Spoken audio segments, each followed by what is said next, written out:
ये सब गाइस, कैसे आप सब लोग। आज के वीडियो में हम फिर से पढ़ने वाले हैं क्लास, फिर से क्या पहली बार पढ़ रहे हैं क्लास 11th की जेई के अंदर। यस गाइस, क्लास 11th की पढ़ाई करने वाला है पहली बार अपन। क्लास 11 एम हमारा जेई होने वाला है। सीधी सी बात है भाई, हमको एम जेई क्रैक करना, तो जेई के हिसाब से अपन लोग इस बार चैप्टर्स को मैथ्स के पकड़ के धोएंगे। तो भाई सीधी सी बात है, मैं आप लोगों को पढ़ाऊँगा पूरा सेट। चैप्टर नंबर 1 है हमारा। और देखो, इसके अंदर अपन जेई के तरह के क्वेश्चन करेंगे, जेई के लेवल के क्वेश्चन करेंगे। वो सारी चीज़ें अपन करेंगे जो हर एक जना करता है, और हर एक बेस्ट चीज़ होती है जो कि हमको करनी चाहिए, समझ लो। मतलब ये चीज़ें हमको करनी है। मैं आप लोगों के पहले सेट कर देता हूँ पहले। ओके, ठीक है ना। ये चीज़ देख लो कि ये चीज़ करनी ज़रूरी है। लाइट आ रही है, लाइट इज़ बेस्ट, बेस्ट है ना लाइट। या थोड़ा सा यहाँ पे रख लेते हैं। ओके, दिख तो रहना गाइस आपको। अरे मैं लाइट लगा रहा हूँ, कोई दिख ही नहीं रहा किसी को। अरे हटाओ लाइट को यार, साइड में रख दो। ओके, तो स्टार्ट करते हैं। तो फर्स्ट देखो, हमारे को पढ़ना सेट। सेट्स क्या होता है in mathematics? A well defined collection of, यहाँ पे ये लिखा हुआ है object is called a set. ठीक है, एक well defined collection of object is called set. जैसे आपने कोई नंबर्स ले लिए 1 2 3 4 5, ये एक नेचुरल नंबर है, तो इनका एक सेट बन सकता है जो कि एक तरीके से ऑब्जेक्ट हो गए यहाँ पे, और ये एक सेट की तरह काम करेंगे। जैसे आपने ले लिया कोई इंडिया की कैपिटल, मतलब इंडिया के स्टेट्स ले लिए, जैसे 28 स्टेट्स हैं तो 28 स्टेट ले लिए, तो एक वही ऑब्जेक्ट होंगे जो सेट के अंदर यहाँ पे आपके लिए एप्लीकेबल होंगे। मतलब आपने एक सेट बना दिया तो उसके अंदर 28 एलिमेंट्स होंगे जिनका नाम होगा states of India, 28 states of India. ठीक है, और यहाँ पे अगर करते हैं सेट एंड देयर रिप्रेजेंटेशन, ये थोड़ी इंपॉर्टेंट सी चीज़ है, तो ध्यान रखना। मैं लाइट को यहाँ पे कर देता हूँ। Object that can belong to a set are called members or elements of the set, और elements are denoted by small letters। yes guys, अब देखो सेट क्या होता है। एक सेट एक तरीके के जो मेंबर्स हैं, मेंबर सेट के जो मेंबर्स होते हैं उनको कहते हैं एलिमेंट्स, और जो एलिमेंट्स जो अंदर लिखे जाते हैं सेट के अंदर वो होते हैं स्मॉल लेटर्स, और जिनको सेट मतलब जो सेट रिप्रेजेंट होता है जिस तरीके से, उसको कहते हैं अपन, जो कहते हैं कैपिटल लेटर से अपन रिप्रेजेंट करते हैं। मैं आपको बताऊंगा वो चीज़ें सेट कैसे होता है। पहले अपन ये देखते हैं। यह है, ये साइन याद कर लेना, ये आपको बहुत जगह दिखाई देगा, बिलोंग्स टू का साइन नहीं है। और इन सेट, अब ये देखो ये चीज़ है, in set of N of natural number, तो देखो एन हो गया हमारा कैपिटल, और जो कि हमारा वहाँ पे एलिमेंट आएंगे वो होंगे स्मॉल। तो 1 बिलोंग्स टू एन, मतलब N is a set of natural number. N set ऐसे सेट का नाम है जो कि नेचुरल नंबर से है। तो एन 1 क्या है? 1 क्या है? Natural number. तो 1 किससे बिलोंग होगा? नेचुरल नंबर से। तो इस साइन का मतलब क्या है? Belongs to. तो 1 belongs to natural number set N. तो 1 बिलोंग्स टू एन, तो एन क्या है? Set of natural numbers. ये चीज़ समझ में आई। -1 नेचुरल नंबर नहीं है, तो क्या आएगा? काट दिया साइन को यहाँ पे, सीधा सा। इतनी सी गणित समझ में आई सबको? आई नहीं आई? आ गई ना? बस बहुत बढ़िया। अब ये देखो, ये कुछ साइन याद रखना, मैंने साइन लिखे हैं, इस साइन और इस साइन, ये दोनों का मतलब होता है सच डेट। अब देखो ये चीज़ें बहुत काम में आने वाली है, क्योंकि अपन एक फॉर्म पढ़ेंगे जिस फॉर्म का नाम है सेट बिल्डर फॉर्म। तो सेट बिल्डर फॉर्म के अंदर यही चीज़ें हमारे को काम में आने वाली है।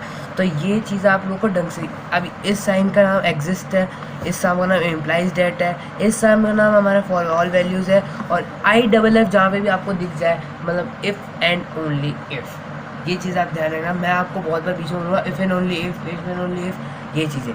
ठीक है, अब अपन पढ़ते हैं रोस्टर फॉर्म, मतलब रिप्रेजेंटेशन ऑफ सेट्स। ये एक इम्पॉर्टेंट टॉपिक है, इसके ऊपर हमारे क्वेश्चंस भी बनते हैं, और अभी मैं इसके ऊपर आपको क्वेश्चंस कराऊंगा अभी। ठीक है, जब मैं आपके वीडियोस आते रहेंगे आप लोगों के पास में, रेगुलर वीडियोस आएंगी, चिंता मत करो। तो पहला फॉर्म होता है रोस्टर फॉर्म। रोस्टर फॉर्म पता है सबको? पता क्या होगा बताता हूँ। All elements of set are listed and elements separated by commas and enclosed with braces. Enclosed braces आएगा यहाँ पे।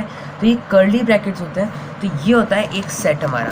नीचे की तरह आप लोगों को दिख रहा होगा, अगर नहीं दिख रहा है मैं यहाँ पे लाइट ऐसे रख दूँ 2 सेकंड के लिए, अब आप लोगों को ढंग से दिख रहा होगा, राइट। अभी आप लोगों को अगर ये चीज़ दिखाई दे रही तो अरे यार मेरी टॉर्च ही नीचे गिर गई। ओके, अभी आप लोगों को दिख रहा होगा 1 2 3 4 5 और ये ए, मतलब ये जो सेट रिप्रेजेंटेशन करना वाला पार्ट है, सेट का नाम है ए, तो ये कैपिटल लेटर्स में आएगा और अंदर की चीज़ें स्मॉल लेटर्स के अंदर आएगी। अगर वो एक वो चीज़ होती, क्या बोलते हैं उससे अपन, कोई अल्फ़ाबेट अगर कुछ ऐसा होता तो वो स्मॉल लेटर्स में रहेगा। अब 1 2 3 4 ये कॉमा से सेपरेट हो जाएंगे, पहली बात तो ये, ठीक है। और ये कर्ली ब्रैकेट्स के अंदर बंद होंगे, क्लोज ब्रैकेट के अंदर ऐसे कैसे बंद होंगे, ये चीज़ आप लोगों को पहले सबसे पहले ध्यान रखने वाली बात है, ठीक है।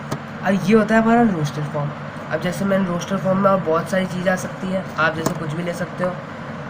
सेट बिल्डर फॉर्म, अब ये एक इम्पॉर्टेंट चीज़ है, इसको पढ़ना हमारे को ज़्यादा ज़रूरी है, क्योंकि इसके ऊपर ही, जैसे आपको वहाँ पे रोस्टर फॉर्म बहुत कम देंगे आपको जेईई के एग्ज़ाम्स के अंदर, आपको इस फॉर्म में ज़्यादा क्वेश्चंस दिखाई देंगे। सेट बिल्डर फॉर्म में रिप्रेजेंटेशंस पढ़ाने वाला हूँ आज के वीडियो के अंदर तक, तो लगभग आज की वीडियो में अपन अगर काइंड ऑफ सेट्स पढ़ना चाहो तो आप पढ़ सकते हो। वैसे मैं रिप्रेजेंटेशन तक ही कराना चाहूँगा, क्योंकि अगले वीडियो में हम काइंड ऑफ सेट्स करेंगे, फिर इंटरवल्स ऑफ सेट करने वाले हैं। मतलब 2-3 वीडियो या 6-7 वीडियो के अंदर सेट 1 चैप्टर नंबर 1 कंप्लीट कर लेंगे और उसके बाद अपन लोग MCQs को सॉल्व करेंगे, जो कि जेईई के एग्जाम्स के अंदर आ चुके होंगे या फिर जेईई से रिलेटेड होंगी, जो अपन ने टॉपिक्स पढ़ लिए हैं, ठीक है।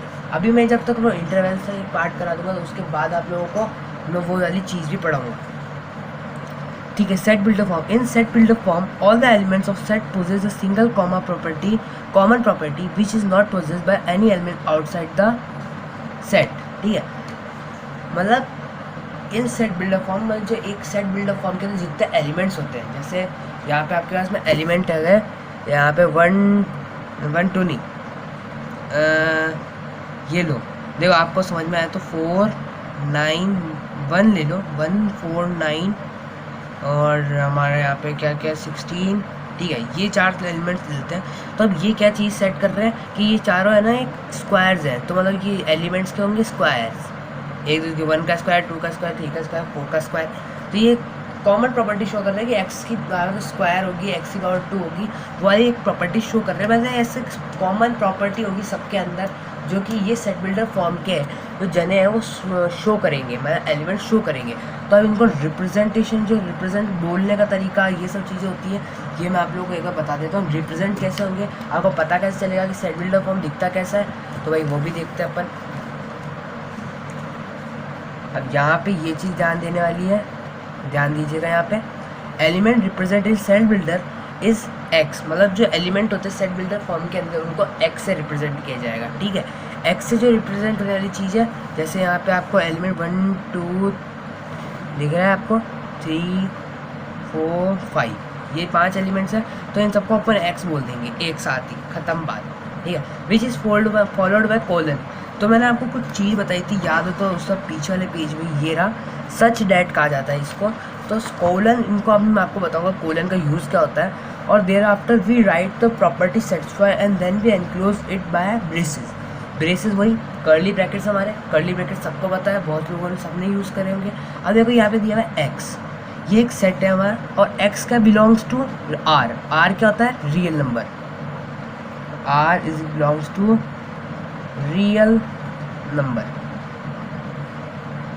ठीक है। अभी आगे अपन और पढ़ेंगे। एग्जाम्पल के लिए 1 2 3 4 5 6 7 8, मैं इसको छुपा देता हूँ, वैसे देख लिया होगा आपने, लेकिन आपको समझ में नहीं आएगा क्या चीज़ है। 1 2 3 4 5 6 7 8 9 4 6 1 2 3 4 5 बोल रहा हूँ मैं, 4 6 9, मतलब यहाँ पे 16 नहीं है, सॉरी 9 32 18 16। तो ये क्या है, हमारी एक रोस्टर फॉर्म है, लेकिन इसका सेट बिल्डर फॉर्म क्या होगा, x is an element such that x is a factor of 36 और x belongs to, ठीक है, x belongs to, अरे 16 नहीं होगा, मैंने गलती से गलत लिख दिया, दिखता है, सॉरी। तो x is a factor of 36 where x belongs to n। मतलब क्या होगा, इसका मतलब क्या है कि देखो x है ना, हमारा x जो एलिमेंट्स है, जो सेट के एलिमेंट्स हैं, वो नेचुरल नंबर होंगे पहली चीज़, और वो नेचुरल नंबर जो भी होंगे 36 के फैक्टर्स होंगे, राइट। 36 के फैक्टर्स 1 2 3, कौन कौन से, 1 हो गया, 2 हो गया, 3 हो गया, 4 हो गया, 6 हो गया, 9 हो गया, 16 तो नहीं होगा हमारा, और कौन से दिए हुए, 9 हो गया, 12 हो गया, और 18 दिया हुआ है, 36 एक दैट्स अ फैक्टर। तो ये जो चीज़ें हैं ये प्रॉपर कॉमन प्रॉपर्टी है जो कि ये सारे एलिमेंट शो कर रहे हैं। ये चीज़ आपको समझनी है कि सारे एलिमेंट एक ही चीज़ शो कर रहे हैं, तो वो हमारा कौन सा फॉर्म होगा, सेट बिल्डर फॉर्म होगा। समझ गए, सेट बिल्डर फॉर्म ये चीज़ है। अब मैं एक और सेट बिल्डर फॉर्म का एग्जांपल दे देता हूँ। जैसे आपको एग्जांपल के लिए x belongs to such that, okay यहाँ पे एग्जांपल अपन लिखेंगे इंग्लिश वॉवल्स, ठीक है, English x belong to vowels of English alphabet, vowels English alphabets.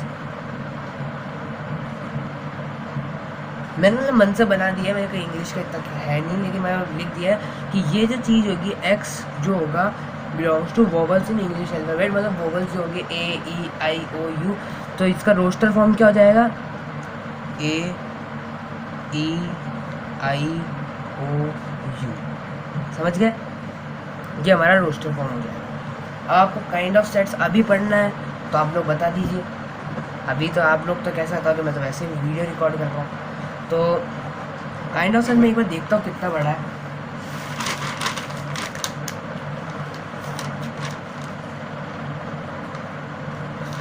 Okay, ज़्यादा बड़ा नहीं है तो पढ़ लेते हैं, काइंड ऑफ सेट्स भी पढ़ेंगे अपन। Okay, kind of sets, kind of set में एक होता है एम्प्टी सेट। सीधी सी बात है, एम्प्टी सेट क्या होता है, जिसके अंदर कोई भी एलिमेंट नहीं होगा, खाली, बिल्कुल सेट खाली, एम्प्टी, ये वर्ड ध्यान रखो, बिल्कुल सेट खाली होना चाहिए तभी ये प्रॉपर्टी शो होगी, ठीक है। इसको इसकी डेफिनेशन भी पढ़ लो, the set does not contain any element is empty set, और इसको क्या कहते हैं, नल सेट भी कहा जाता है। और इसका डिनोट किससे किया था, फाई, इस सिंबल का नाम है फाई, PHI, फाई, ठीक है। और इसको अपन खाली ब्रेसेस मतलब खाली कर्ली ब्रैकेट्स के अंदर तरीके से भी शो करते हैं, राइट।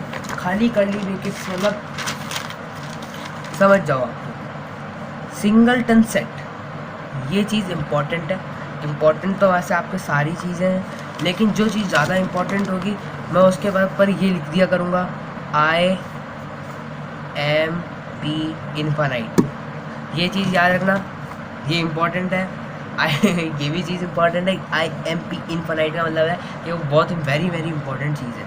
तो सिंगलटन सेट, अब सिंगलटन सेट में आप लोग बताओ कि क्या चीज़ हो सकती है। सिंगलटन सेट का मतलब क्या हो सकता है,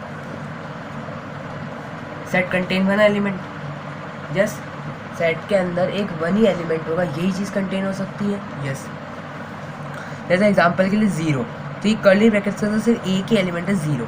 अब मैंने जैसे इसको सेट बिल्डर फॉर्म में लिखा, x is such, x an element such that, x is a set such that x - 1 is equal to 2, बस ये ख़त्म। x की वैल्यू 2 होगी, x - 1 इज इक्वल टू 2, बस ये ख़त्म हो चुका है। यहीं पे मतलब इस एलिमेंट सेट के अंदर सिर्फ और सिर्फ एक 2 यूनिट है, मतलब 2 ही एलिमेंट है। x is the capital of India, is the capital of India कौन सी है, मैं ब्रेसेस लगाना भूल गया हूँ, आप लोगों को याद रखना है। देखो कैपिटल ऑफ इंडिया कौन सी, दिल्ली, तो मतलब सेट के अंदर क्या होगा, सिर्फ दिल्ली होगा।